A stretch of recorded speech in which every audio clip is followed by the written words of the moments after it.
दोस्तों, नागा साधु तो आपने कहीं ना कहीं जरूर देखे होंगे और कभी ना कभी उनके बारे में सुना भी जरूर होगा। नागा साधु कुंभों और मेलों में आते हैं और फिर गायब हो जाते हैं। नागा बाबाओं को साधु सन्यासियों और संतों से ऊपर माना जाता है। नागा बाबाओं को देखकर डर भी लगता है, लेकिन उनके बारे में और जानने की इच्छा भी जाग जाती है। नागा साधुओं की दुनिया बहुत ही रहस्यमयी लगती है कि आखिर ये लोग कब और कैसे ऐसे बन जाते हैं। तो आज हम आपको बताएंगे नागा साधुओं के बारे में हर वो बात जो आप जानना चाहते हैं। आखिर कैसे बनते हैं नागा साधु? शरीर में भस्म लगाए, बिना कपड़ों के, हाथों में त्रिशूल और कमंडल लेकर निकले इन साधुओं को देखकर आप डर जाते होंगे। लेकिन आपको बता दें कि ये साधु भी पहले हमारी और आप ही की तरह इंसान ही थे, जिन्होंने मोह माया त्याग कर नागा बनना चाहा और अपनी जिंदगी भगवान के नाम कर दी। लाखों साधु संतों के बीच नागा साधु सबसे रहस्यमयी और सबसे निराले माने जाते हैं। लेकिन नागा साधु बनने के लिए भी उनको कई परीक्षाओं से गुजरना पड़ता है। जब भी कोई व्यक्ति किसी अखाड़े में शामिल होने जाता है और नागा साधु बनने की इच्छा प्रकट करता है, तो सबसे पहले अखाड़े के लोग उसके बारे में पूरी जानकारी एकत्र करते हैं। वह किस परिवार से ताल्लुक रखता है, उसकी पारिवारिक स्थिति कैसी है, वह साधु क्यों बनना चाहता है और क्या वह साधु बनने के लायक है कि नहीं। यदि सब कुछ ठीक होता है तो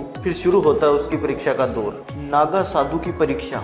सिंहस्थ, अर्धकुंभ और महाकुंभ के दौरान नागा साधु बनाए जाने की प्रक्रिया शुरू होती है। सबसे पहले उस व्यक्ति को काफी लंबे समय तक ब्रह्मचर्य का पालन करवाया जाता है, जिसमें कम से कम 6 महीने और ज्यादा से ज्यादा 12 साल लगते हैं। जब उस अखाड़े का मुखिया पूरी तरह से संतुष्ट हो जाता है कि दीक्षा लेने वाला पूरी तरह इच्छाओं और वासनाओं से मुक्त हो चुका है, इस प्रक्रिया के पूरा होने के बाद उसे महापुरुष बनाया जाता है। उसके 5 गुरु बनाए जाते हैं, जो पंचदेव या पंच परमेश्वर होते हैं। फिर उसे भस्म, भगवा, रुद्राक्ष आदि वस्तुएं दी जाती है, जो नागाओं के प्रतीक और आभूषण होते हैं। इस प्रक्रिया के बाद नागाओं को अवधूत बनाया जाता है, जिसमें सबसे पहले उनको अपने बाल कटवाकर खुद ही स्वयं का तर्पण और पिंडदान करना होता है। यह पिंडदान अखाड़े के पुरोहित कराते हैं। इस तरह से वह व्यक्ति संसार और परिवार के लिए मृत माना जाता है। इसके बाद जो परीक्षा होती है वो होता है अंगभंग की। इस परीक्षा के लिए व्यक्ति को 24 घंटे नागा रूप में अखाड़े के ध्वज के नीचे बिना कुछ खाए पिए खड़ा होना पड़ता है। इस दौरान उनके कंधे पर दंड और हाथ पर मिट्टी का एक बर्तन होता है। इस प्रक्रिया के दौरान उस पर अखाड़े के पहरेदार निगाहें रखते हैं। इस दौरान अखाड़े के साधु संत उसके लिंग को वैदिक मंत्रों के साथ झटके देकर निष्क्रिय करते हैं। इस प्रक्रिया के बाद ही वह नागा साधु बन पाता है। नागा साधुओं के नियम।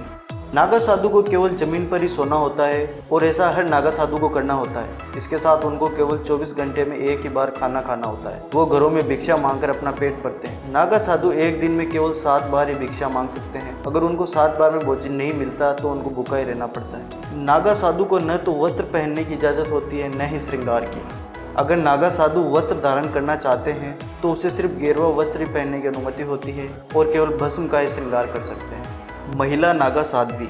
आपने नागा साधु के बारे में तो काफ़ी कुछ जान लिया, चलिए आपको महिला नागा साध्वी के बारे में बताते हैं। महिलाएं भी नागा साध्वी बनती है। नागा साध्वी बनने में विदेशी महिलाओं की संख्या सबसे ज़्यादा है। 10 से 15 सालों तक ब्रह्मचर्य का पालन करना पड़ता है, जिसके बाद उनको दीक्षा दी जाती है। महिला साध्वियों को भी उन्हीं सभी नियमों का पालन करना पड़ता है जो नागा साधु करते हैं। फर्क केवल इतना होता है कि महिला साध्वियों को एक पीला वस्त्र लपेट कर रहना पड़ता है और वो इस वस्त्र को कभी नहीं उतार सकती। उनको स्नान के वक्त भी इन्हीं वस्त्रों में रहना पड़ता है। महिला नागा साध्वियों को नग्न स्नान की अनुमति नहीं है, यहाँ तक कि कुंभ मेले में भी नहीं।